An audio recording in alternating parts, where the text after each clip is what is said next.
Eta orain, entzun dugun horren ondoren, eta akonpainamendu esperientzia hauek ezagutu ondoren, inklusio zuzendaritzari dagokio esperientzia hori eramatea haratago, eta sektore arteko laguntza eredu oso bat eraikitzea. Eta horretarako izendatu zuten Sara Buesa.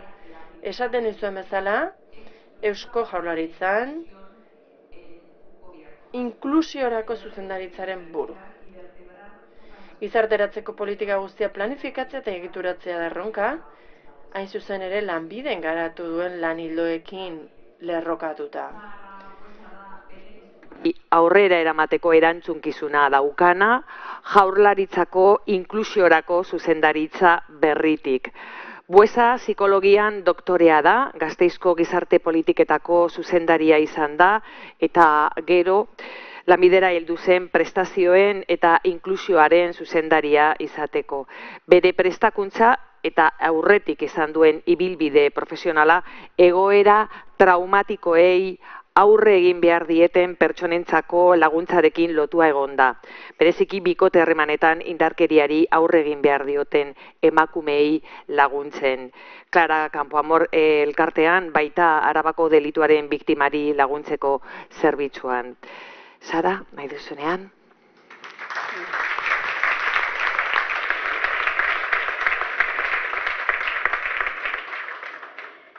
Bueno, eguerdion, a mí me toca a esta hora ya cercana.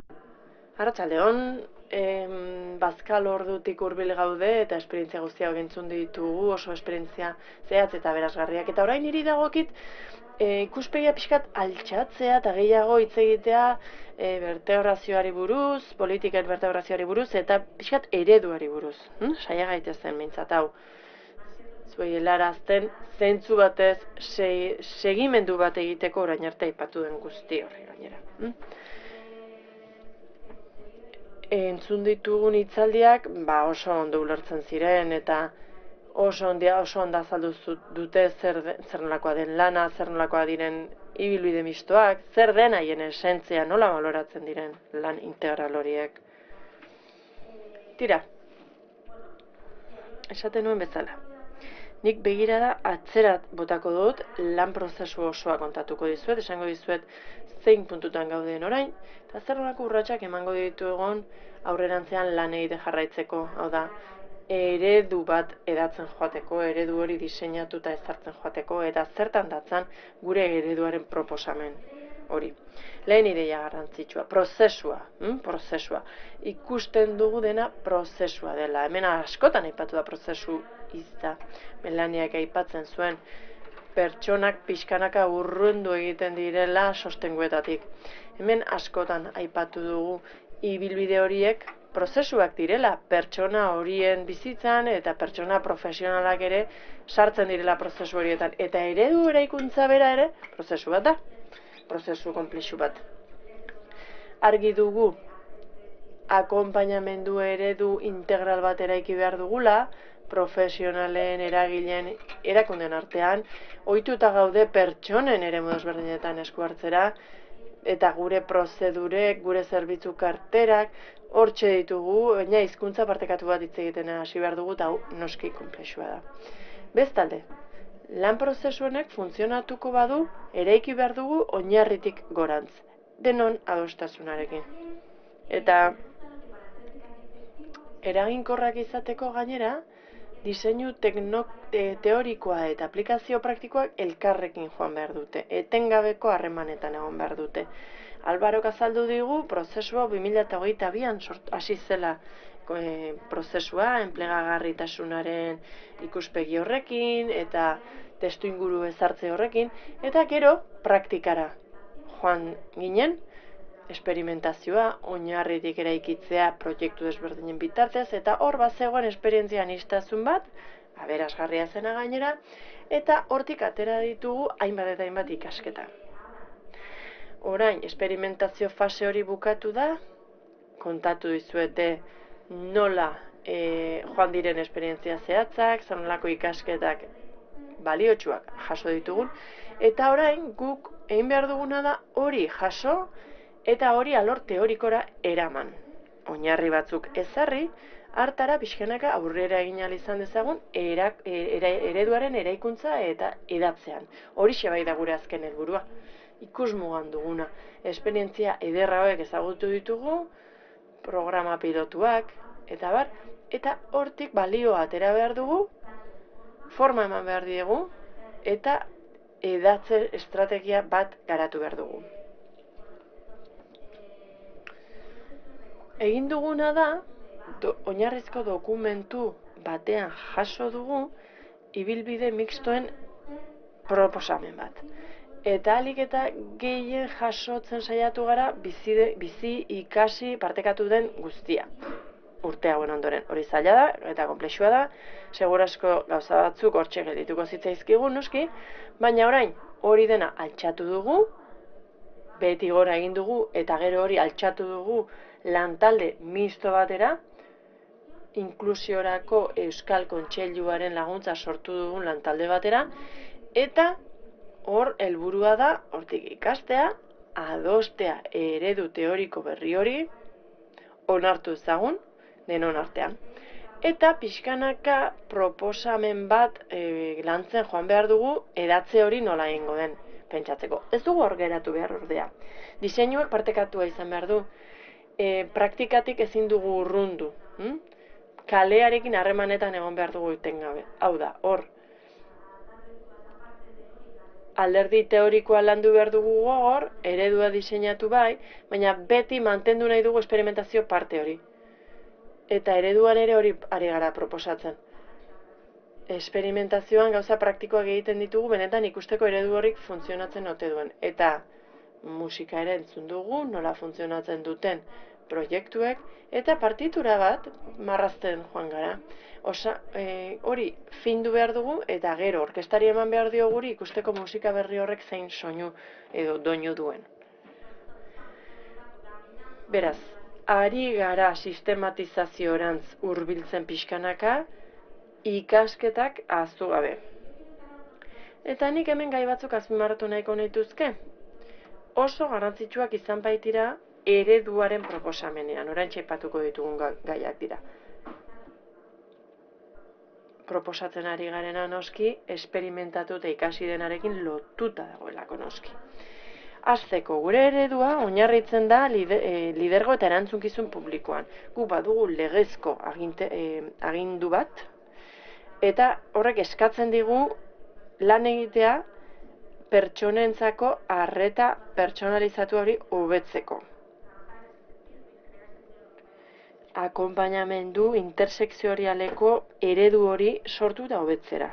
Behartzen gaitu horrek legeak egiten direnean, sistema publikoek bat dugu ardura bat. Lege horiek bete behar dira eta pertsonei ekitate baldintzak eskaini behar zaizkie. Planteatzen den hori dena eskubide bat izan dadin, eskubide praktiko bat izan dadin praktikan. Beraz hor ardura bat dugu. Bestalde, esperimentazioak argi utzi dugu, eta hori hainbat aldiz aipatu da, traktore edo bultzatzaile izan dela, eta zubilana ere induela, sistema desberdinen artean, eta babes espezializatua eman izan diola pertsona jakin batzuei, horrek balio handia du, eta hori ere gure ereduan txartatu nahi dugu. Eta, halaber, jauzi kualitatibo bat eman nahi dugu, sistema publiko garen neurrian. Ematen duguna akonpainamendu hori hobetu nahi dugu ere gehiago. Esan dugu hemen hainbat aldiz, ibilbide mistoa koordinazioa zaratago doaz, eta beste leihatila batera deribatzeaz asko zaratago doaz. Otro de los aprendizajes eta prozesuan zehar ikasi dugun beste puntu bat, zera da, prozesuetan eraginkortasun eta gogo betetze maila handiagoa lortu dugu prozesua zenbat eta koordinatuagoa izan. Hau da, hasierako balorazioatik hasi, diagnostikotik hasi eta prozesu hori sisteman artean partekatu dugunean asko hobeto funtzionatu du. Eta hori kontuan hartu dugu oraingo eredua diseinatzerako orduan, noski. Baita talde profesionalen esku hartzea planifikatzerakoan ere. Bestalde, ez dakit nahiko azpimarratu dugun beste auzi hau, baina egia da erakunde profesional orotan agertu dela prozesu hau. zenbateko balioa izan duten gogoeta eta ikasteko espazioek prozesuan zehar izan ditugu. Eta baita akonpainamendua izateko prozesu horretan ere. Hau da, esku hartzeetan eta koordinazio dinamiketan ere oso garrantzitsu izan da akonpainamendu hori. Azken finean, gauza berriak ari gara probatzen, era desberdinean ari gara egiten, eta garrantzitsua da jarraipena egitea prozesu horiei. Eta espazio partekatuak egotea. Eta apur bat, gure ereduan proposatzen dugun gobernantza eredu horretan ere, hain zuzen ere babeserako, akonpainamendurako espazioak edo guneak babesten ditugu. Metodologia esperimentalari dagokionez, hain zuzen ere beti gorako eraikuntza izan dugu, eta beti malgutasuna izan dugu, aniztasunari bere gunea eman diogu, testuinguru komun baten baitan, eta hori giltzarria izan da esperimentazio prozesu honetan zehar. Hori denboran zehar mantendu nahi dugu. Zaila da noski metodologia honen aldeko apostuak bere arriskuak dituelako, batez ere metodologia hau sistematizatzerakoan. Baina erronka hori dugu, hau da, akonpainamendu eredu bat diseinatzea, metodologia diseinatzea, eta oraindik asko dugu hemen egiteko, ez da, tresnak eta abar sortu behar ditugu, apur bat egituratu egin behar dugu eredu hau. Baina ez dugu zorrotza edo zurruna izatea nahi, praktikotasuna mantentzea nahi dugu, hain zuzen ere plastikotasuna eta malgutasuna izatea. Beraz, esan bezala, zer egin dugu? Eredu bat proposatu dugu, orain apur bat errepasatuko ditut, inklusiorako ibilbide partekatuen eredua hain zuzen ere.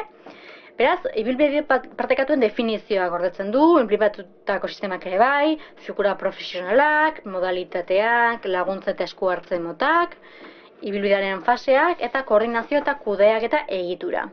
Egitura hauek edo puntu guztiak jaso ditugu ereduan. Alde berean, hemendik aurrera egiteko eredua ere osatu dugu. Beraz, orain apur bat kontatuko dizuet, nahiko bizkor joango naiz, zein izan den eredu horren ikuspegi global hori, ezta? Inplikatutako sistemi dagokienez, alde batetik akonpainamendua edo laguntza ematen dutenak daude, eta referentzizko profesionalen lana edo papera hartzen dute.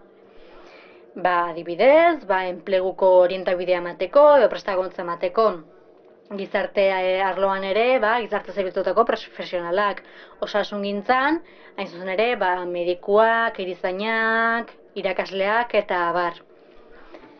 Aldi berean, etxebizitza ere gehitu dugu. Hain zuzen ere, egia da esperimentazioan ez dela etxebizitzari lotutako proiektu zuzenik landu, baina egia da, etxebizitzaren arloak ere badituela akonpainamendurako programak. Eta bestalde, antzeko sistemak dira, baina beste batzuk ere egon daitezke.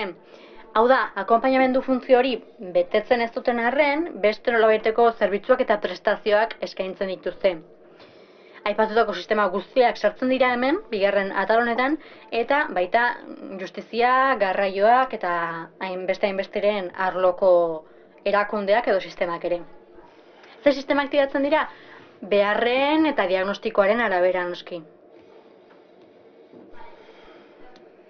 Talde eta figura profesionalei dagokienez, ibilbide partekatuen balorazio laguntza eta esku hartze taldea sortu da. Hemen egon diren pertsonek osatzen dute. Eta hain zuzen ere esku hartzea edo kudeaketa garatzen dute. Mikromailan, tokiko mailan, eta erreferentziko profesionalak dituzte, gutxienez bi erakunde publiko, bi profesional, bi sistema desberdinetakoak dira. Eta hemen ikusten dugu apur bat, sistema publikoek lider paper hori hartzea nahi dugula, ez da? Beraz, kudeak eta partekatu hori garatzen dute. Eta, ibilbide partekatuak akonpainamendurako prozesuak direnez, egon daitezke, beste arlo askotako profesionalak. Aldi berean, espezializazio hori gehitu nahian, hirugarren sektore sozialak gehitu dezakenez, planteatzen dugu, edozein taldeetan, hau da, balorazio laguntza eta esku hartze taldeetan, laguntza espezializatutako agenteak gehitzea. Espezializatuak dira bi alde, bi kontugatik. Alde batetik, arazo honen konplexutasuna lantzen da, adibidez imaginatu, indarkeria matxistako egoeretan, espezializazioa behar da arlo horretan. Edo baita testuinguruari dagokionez ere, adibidez, baliteke ezagutza espezifiko bat izatea, eskuhartzea egingo den inguruari buruz, beraz, baliagarria da laguntza espezializatu hori izatea. Talde horiek ad hoc sortzen dira, pertsona bakoitzarentzat, eta egia da prozesuan zehar osaera apur bat alda daitekela, baina nahiko egonkorrak izaten dira. Eta hemen grafikoki ikus dezakegu talde horien osaera. Aipatzekoa da, eredu honetan zera sartu nahi izan dugula. Hau da, balorazio laguntza eta eskuhartze taldeak hasieratik sortzea. Hau da, ibilbide partekatu batean sartu aurretik. Horrela, ibilbide partekatuan sartzea erabaki daiteke hainbat zerbitzuren artean. Eta egokia ote den analizatuko da. Beraz, talde hauek, edo talde hauek osatzen dituzten pertsonek erabakiko lukete ea egokia den ibilbide partekatuetan sartzea, edo ez, eta aldi berean akonpainamendua eta eskuhartzea egingo lukete. Eta momentua amaitzen ere ea hori egokia den aztertuko dute. Taldeen osaera desberdina izan daiteke inplikatutako sistemen arabera, adibidez, laguntza espezializazioa ote dagoen edo ez, eta titulartasunari buruz ere bai. Azpimarratzekoa da, esan bezala, ibilbide hauek malguak direla, eta pertsonari beharrala akonpainamendua eta laguntza eta eskuhartzea ematen zaiola. Gainera, prozesu luzea denez eta pertsonak aldatzen doazenez, egia da, intentsitatea altua dela hasiera, baina apur bat egokitzen joan daiteke.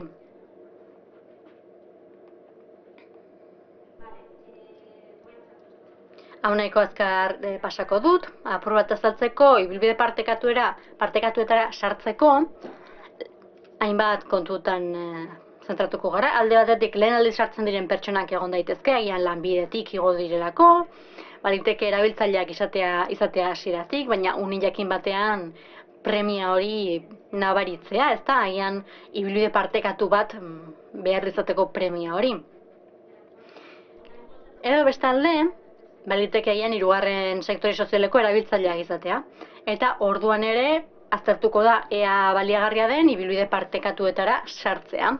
Hain zuzen ere, sistema publikoetatik. Taldea osatutakoan, aktibatutako sistemen profesionalek hasierako balorazioa egingo dute, beren tresnekin, diagnostikoak ere egingo dituzte, edo aldez aurretik baldin badaude, amankomunean jarriko dute, eta orduan erabakiko dute ea pertsona hori ibilbide partekatuan sartuko den edo ez. Aldi berean, posible da, eta orain aipatuko dut, baina fase guztietan gerta daiteke, edozein unetan, prozesuko edozein unetan, hain zuzen ere, agente espezializatu hori gehitzea, entitate hori gehitzea. Izan ere, baliteke aurretiazko informazioa izatea, edo beste. Diagnostikoa gauza bera da.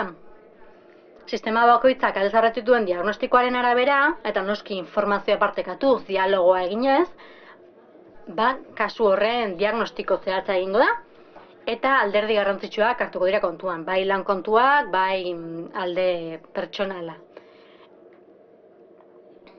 Eta, esan bezala, laguntza espezializatua sar daiteke laguntza honetan zehar, prozesu honetan zehar. Plangintza fasari dagokionez, esan bezala sistema bakoitzak bere aurretiazko plana egin dezake, baina noski informazio hori partekatu eta plangintza adostua eta pertsonalizatu egin behar da. Horretarako helburu adostuak egin behar dira, bateratuak izan edo ez, agian sistema batek jakin batzuk landuko ditu eta beste batek beste batzuk, baina hori programa batean sartu behar dugu, eta legean bertan ere tresna hori jasota dago horrelako egoerei aurre egiteko. Eskuhartze faseari dagokionez, aldez aurretik dago plangintza hori aplikatuko da, eta noski akonpainamendu emango zaio pertsona honi, eta apurka zerbitzuak eta prestazioak emango zaizkio, zerbitzu karteretatik. Beste zerbitzu batzuk ere eman ahal izango dira, adibidez komunitatearen arloan edo beste sistema batzuetan. Agian akonpainamendua emanez, baina baliabideak eman ditzakete, eta beraz, edozein momentutan laguntza espezializatua eman dezakegu. Jarraipen eta ebaluazio fasean, noski, ebaluazio pertsonalizatua egin behar da. Eta hemen profesional guztiek ere baterako lan egin behar dute.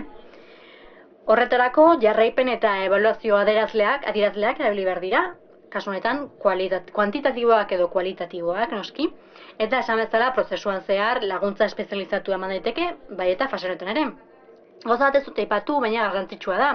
Prozesu honetan, planifikazioan, esku hartzen eta abar, noski, autodeterminazioa eta autonomia errespetatzen dira pertsonan bakoitzarena, noski, beren premiak, beren lehentasunak eta abar errespetatuz. Horiek dira apur bat, ibilbide partekatuen faseak. Lehen aipatu dut, esperimentazioaren baitan, egiturak ere beharrezkoak direla, babes egitura horiek. Parte hartzen duten talde horiek ezin dute bakarrik egon. Ez, hau da, egia da, egiturak, batzordeak eta gobernantzako beste egitura, lehen aipatu dituzte, ezta? Egitura horiek nahiko konplexuak dira, baina beharrezkoak dira eredu gisa, garrantzitsua da, nolabaiteko babes egitura hori izatea. Beraz, horren arabera, proposamen hau egin dugu, egitura proposamen hau. Eta noski, gaur egungo gobernantza kontuan hartu dugu. Alde batetik, koordinazio eta kudeaketa funtzionalaren egitura proposatzen dugu, metodologia, edo esku hartzea babestea, eta hemen egongo lirateke tokiko mailan lan egiten duten ekipo edo talde horiek, hau da, zuzeneko esku hartzean dabiltzanak, jarraipen eta babeserako egitura bat ere proposatzen dugu, esku hartze horretan parte hartzen duten profesionalentzat, eta horretarako proposamen metodologikoa dago, baita egiturezkoa ere. Eta horre egongo litzateke, profesionalentzako aholkularitza, norberak bere burua babestea, eta garapen metodologiko horretan egon daitekeen laguntza. Aldi berean, gune horiek, hausnarketa partekaturako guneak ere sustatuko lirateke. Bestalde, eskualde mailako taldeak ere proposatzen ditugu. Izan ere, momentu batean eredu bat planeatzen bada, ikusi beharko da eskualde bakoitzean edo erkidego bakoitzean nola aplikatuko den. Beraz, garrantzitsua da eskualde mailan pertsona edo profesional horiek ordezkaritza izatea, jakiteko plan horiek eskualde mailan egin daitezkeen edo ez, eta noski prozesuak eratzeko moduaren ebaluazioa egin behar da, eta haiekin kontaktuan egon. Baita, gobernantzeko egiturekin ere, erabakiak hartzen dituztelako. Eta, hau koordinazioaren alderdia da, ezta? Hori aipatu dugu, metodologia alderdia. Baina, baditugu dagoeneko hainbat egitura. Adibidez, inklusiorako Euskal Kontseilua dugu. Eta zuzen ere, apur bat lanean ari da arlo honetan, ezta? Ereduak sortzen edo adosten ari da. Eta estrategia bat ere garatzen ari dira eredua hedatzeko. Ibilbide partekatuak koordinatzeko unitatea ere planteatu dugu, nik ez dakit zenbateko indarraldia izango dugun, ez da hemen betirako egongo. Beraz, interesgarria izateke koordinaziorako unitate bat izatea, apur bat harmonia bilatzeko prozesu honetan zehar, egitura guztiekin. Eta azkenik, mahai lokalei ere arreta jarri diegu, inklusio sistemen arteko koordinazioa egiteko. Adibidez, gaur egun 15 udalerritan daude horrelako mahai lokalak, eta baliagarri izan daiteke eredu hau hedatzeko. Hain zuzen ere, errealitate zehatz batzuetara egokituko dira, komunitatearen arabera.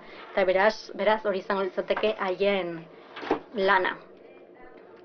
Zuzenean, ibilbide partekatuak koordinatzeko unitatearekin lan egin. Badakit eredu konplexua dirudila eta hala da, baina uste dut baliagarria dela nola funtzionatzen duen probatzea. Eta amaitzeko, lehen aipatu dugu, onaino heldu gara, oso prozesu luzea da, une honetan hemen gaude. Eta hau izan da gure eredu proposamena. Dena den, eredu proposamen hau funtzionatzeko gaioten ikusi behar dugu. Beraz, beste prozesu bat planteatu dugu, nahiko graduala da apurka-apurkakoa, hau eman diegu lantaldeari. Eta honek dakar aldi berean lan egitea, apur bat eredua teorikoki diseinatzea, badugu oinarri hartzeko dokumentu hori, proposamena hor dago, eta esan bezala lantaldeari bidaliko diogu, eztabaidatuko dugu, eta horrekin lortuko dugu hasierako marko testuinguru bat lortzea. Eta noski hori denboran zehar egokitu eta aguneratu beharko dugu gertatzen denaren arabera, noski beti praktika kontuan hartuta, baina hori landu behar dugu. Aldi berean, esperimentazioa ere egin behar dugu, ikusteko ea zerbaitek zentzua duen, egokitu behar den, eta bar. Beraz, 2025-26 aldi horretan, pilotaje berri bat egingo dugu. 7 proiektuko pilotajea da, batzuk esperimentazio fasean daude, baina egokitzapen berriak egingo ditugu. Eta horrela ikusiko dugu ea gure ereduak funtzionatzen duen edo ez. Hemen sartuko lirateke faseak, taldeak, adibidez ikusi nahi dugu, publiko-publiko modalitateak nola funtzionatzen duen, hirugarren sektoreko entitateen parte hartzerik gabe, ikusi nahi dugulako ea gai garen sistema publiko horien lidergotza sustatzeko. Aldi berean, espezializazioare lortu nahi dugu ibilbide partekatu hauetan zehar. Eta koordinazio eta gobernantza egitura horiek ere probatu nahi ditugu pilotajean zehar. Hain zuzen ere, laguntza talde hori izango dugu, babesa izateko, eta noski baita eredua bera ere sortzeko, oraindik asko garatu behar dugulako, tresna garatu behar dira, eta abar. Aldi berean, eredu bat eskualde mailara igoko dugu, eta ikusiko dugu ondo eratzen den, eta aldi berean inklusio mailen lana ere probatu nahi dugu, 2 proiekturekin. Beraz, eredua diseinatzen arituko gara, praktikan funtzionatzen duen ikusteko, eta, pilotajean espero dugu, hain zuzen ere ereduaren metodologian garatzea. Eta ziur, hasierako testuinguru hori, marko hori aldatu ingo dela. Izan ere, ondorioen arabera, gauza batzuk aldatuko ditugu. Elementu batzuk noski funtzionatuko dute, eta beste batzuk birformulatu beharko ditugu. Edo aldatu. Baina kontu hori da, 2 alderdi hauek paraleloan edo aldi berean lan egitea 3 urtez. Lan egiteko nahiko modu konplexua da, badakigu, eta ziurrenik denbora asko jarri beharko diogu. Eredu bat hasieran ezartzea, baina askoz lan gehiago egin beharko dugu. 2022an hasi ginen, eta ikusiko dugu noiz amaitzen dugun, 2028an edo auskalo. Baina, ez digu hainbeste axola, azken finean estrategia apostua delako. Eta uste dugu prozesua asko aberasgarria izango dela horrela. Batez ere, ez gaudelako ziur, hau gure proposamena da, gai honetara hurbiltzeko, noski, konplexutasuna lantzeko, ikuspegi berri bat txertatzeko, lan egiteko modu berria gehitzeko, eta salto kualitatiboa emateko. Azken finean, proposamen bada, ez du zertan izan bakarra, edo balio handienekoa, edo onena. Beraz, filosofia hori kontuan hartuta jarraitu nahi dugu. Eta hauxe da gure proposamena.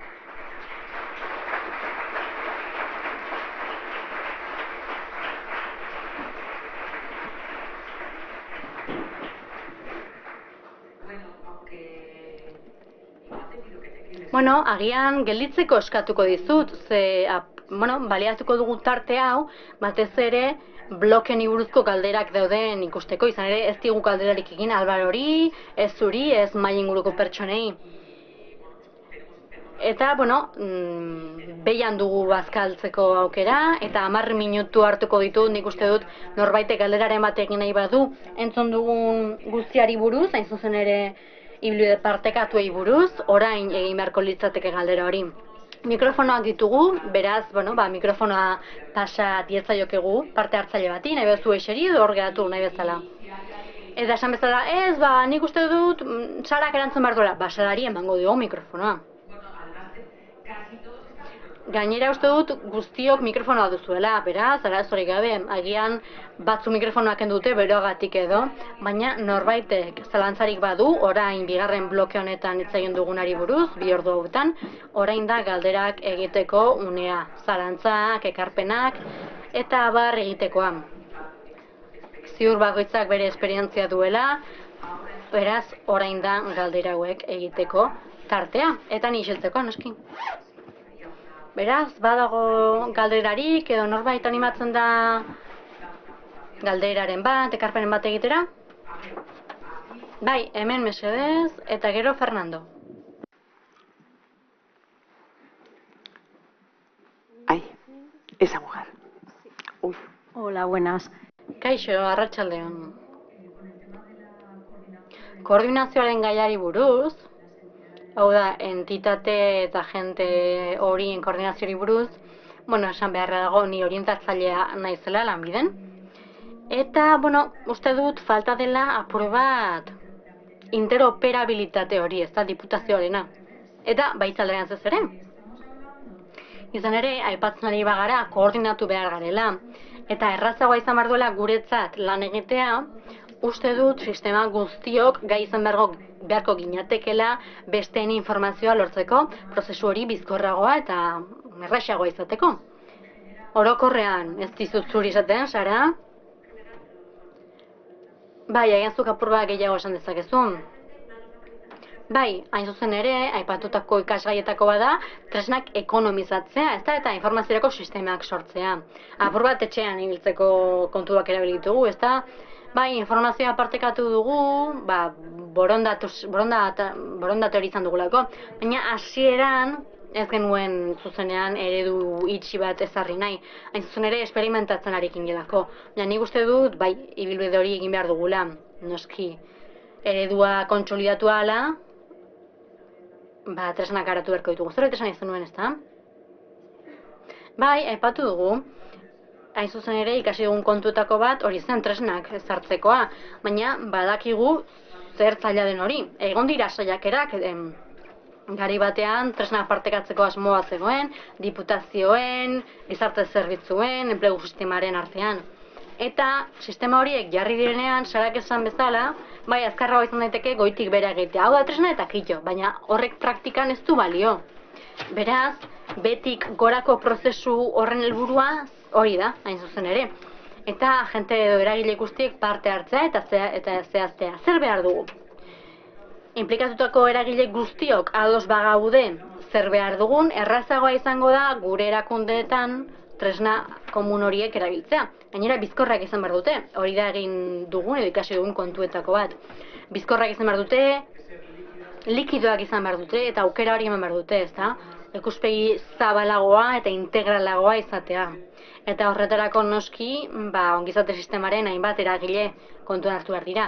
Eta oso konplexua da. Sarak esan bezala prozesuarekin diogu, 3 urte daramatzagu, eta ikusiko dugu zenbat kostatzen den, baina hemen gauden guztion implikazioarekin nik uste dut lortuko dugula.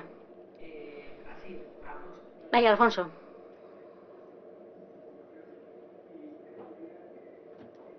Sarak esaten zuen, ez da?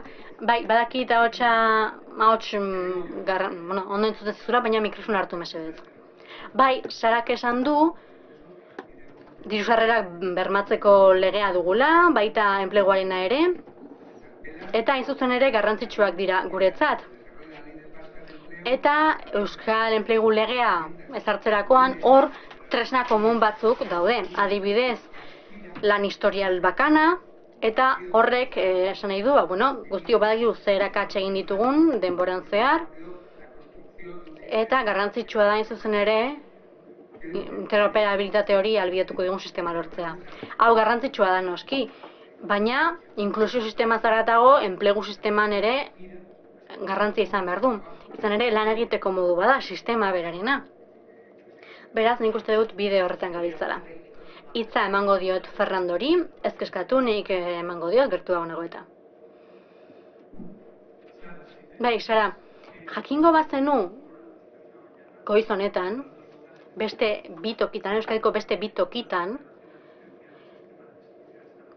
osasun zerbitzuko integrazioko zuzendari batek eta hezkuntzako beste batek antzeko kontu bat kontatu dutela, nik uste dut, bueno, ez dakit, postuko zinateke edo ez? Nik uste dut postuko nintzatekela, bai. Hori aipatu dugu, ez da, guk lan egiteko modu hau sustatu dugu, gure erantzukizunagatik, edo hortatik abiatuta, gure arlotik, baina beste eragile batzuk, integrazio puntu horretan lanean ibiltzea, eta arreta hortan jartzea oso albiste hona da niretzat.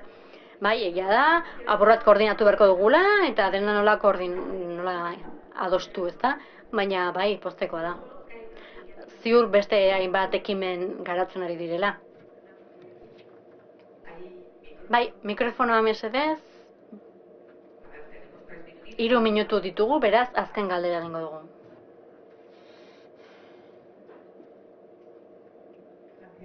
Eskerrik asko. Bai, agian oso zehatza da eta apur bat aurreratua, baina gu lanbidetik gatoz, eta horrelako eredu bat ezarriko dugu. Eta hain zuzen ere, lanbiden zera pilotatu nahi genuen profesional bat izatea, ibilbide partekatuak kudeatzeko. Nola egingo da hori edo zer asmo duzue hau lanbideko bulegoetan sartzeko? Bai, uste dut lanbideri galdetu beharko zeniokela. Honek zerikusia du aipatu diren kontuekin, ezta? Hain zuzen ere, ildo honetan lan egiteak, dedikazioa eskatzen du, denbora ere behar da, eta ikuspegi zehatza behar dugu. Eta noski, behar ditugu, figura espezializatuak, ezta? Bai, Sarak aipatu bezala, prozesu honek aurrera jarraitzen du, pilotajeak egingo dira, eta zuk aipatutakoan adibidez sistemak inplikatzea behar du. Eta baita langile dagokienez ere, badakigu. Modu honetan lan egiteak pertsonen denbora eskatzen duela. Eta, hain zuzen ere, prozesuan jarri nahi dugu ikusteko hau dena nola koordinatu. Bai, badakigu proiektu hauekin aurrera egiteko, 6 pertsonek lan jardun osoa egin behar dutela, eta ikusi beharko dugu prozesu hori nola egin. Hain zuzen ere, alde batetik konpromisa duten profesional lortzeko, bertan parte hartzeko borondatea duten pertsonak izan behar dira, eta noski dedikazio pertsonara jarri behar da.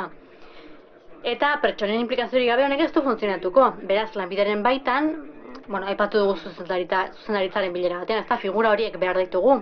Eta ikusiko dugu prozesuak nolakoa izan behar duen, hain zuzen ere honelako proiektuetan parte hartzeko.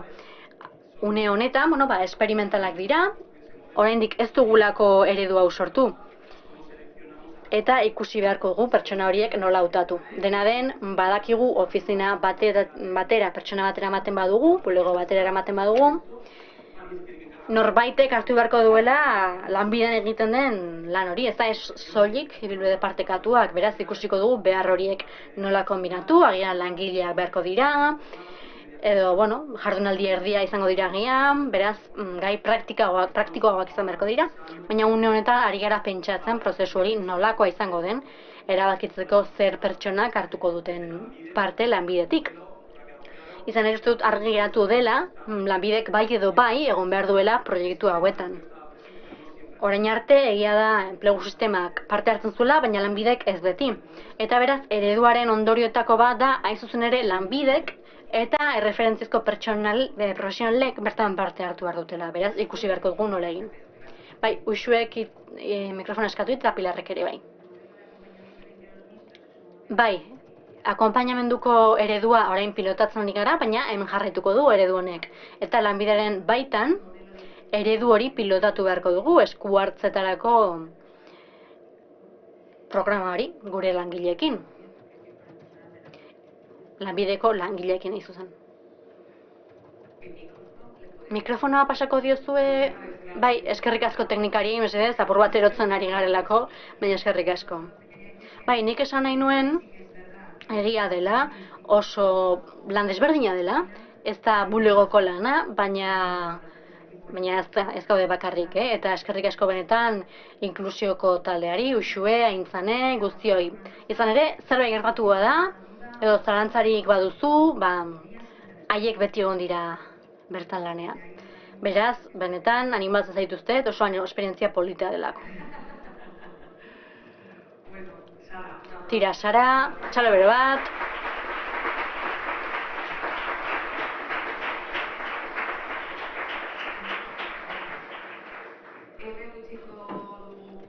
Momentuz, ordubeteko bazkaltzeko etena egingo dugu orain, eta 3:00 elkartuko gara berriro hemen.